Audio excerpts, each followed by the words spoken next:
Boris Johnson says that he is in good spirits after spending the night in hospital with coronavirus.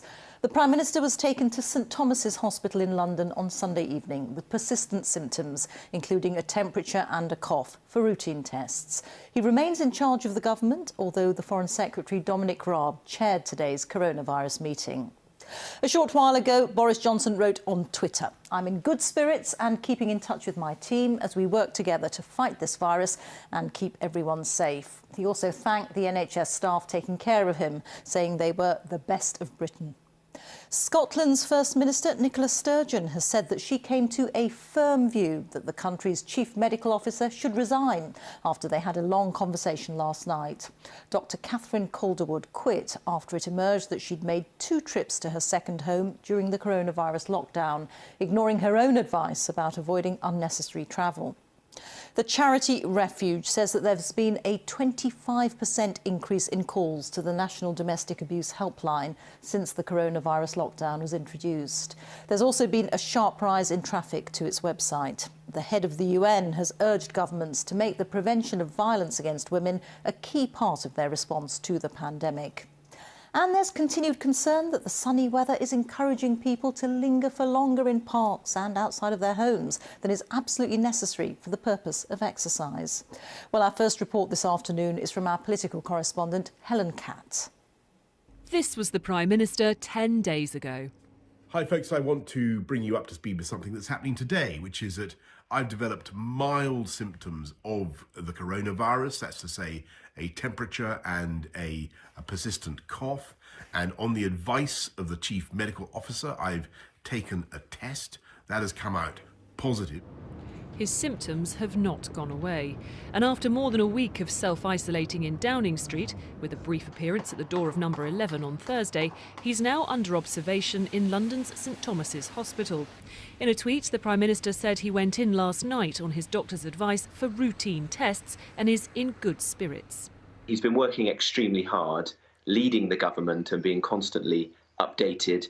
That's going to continue. Obviously, today he's in hospital having the tests. But he'll continue to be kept informed as to what's happening and to be in charge of the government. And as I say, I hope, I think we all do, that he has a speedy recovery and he gets back to number 10 and can take charge in the way he would want to. So, while the PM stays in charge, it was the Foreign Secretary, Dominic Raab, who chaired the government's coronavirus response meeting this morning. He will continue to do so while Boris Johnson remains in hospital.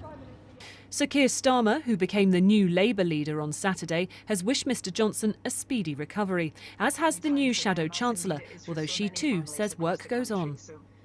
Well, obviously I am concerned that we really need to make sure that the British Parliament, the whole political system, responds correctly to this unprecedented challenge.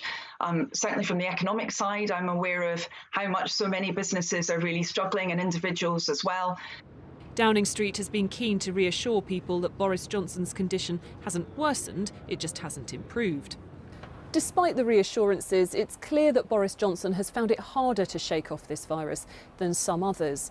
And the Prime Minister being admitted to hospital at this time, whatever the circumstances, is likely to prove unsettling. And there is an immediate impact. Tomorrow's Cabinet meeting has been postponed, although the daily COVID-19 meeting will still take place. Helen Catt, BBC News, Westminster.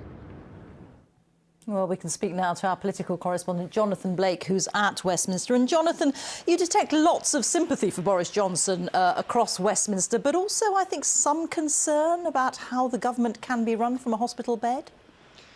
Yes, undoubtedly questions and concern about how sustainable this situation of the Prime Minister being in hospital with what are described by Downing Street as persistent symptoms of coronavirus and still being, we're told, in charge of the government. We learned very little more from a briefing this morning about the Prime Minister's condition and the reasons specifically that he was admitted to hospital, other than to say that he still has a temperature and a cough. He was able to speak to a doctor last night and the advice was that he should be taken to hospital as a precaution to undergo tests. We don't know exactly what those tests are, and we are told he had a comfortable night in hospital at St Thomas's here in central London and is in good spirits. And in fact, in the last hour or so, the Prime Minister himself has tweeted, we assume from his hospital bed, in his own words, saying that on the advice of his doctor, he went into hospital for some routine tests as he's still experiencing symptoms. And as he puts it, I'm in good spirits and keeping in touch with my team, going on to thank workers in the NHS and urging people to keep following the rules set out to slow the spread of the coronavirus. So it seems the Prime Minister is staying in hospital for the time being. Whether that will end up being another night, we'll have to wait and see.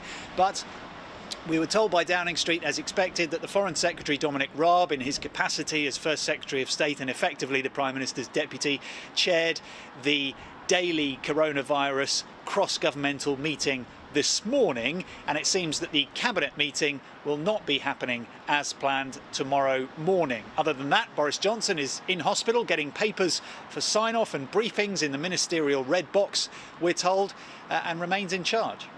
OK. Jonathan, many thanks. Our political correspondent Jonathan Blake there.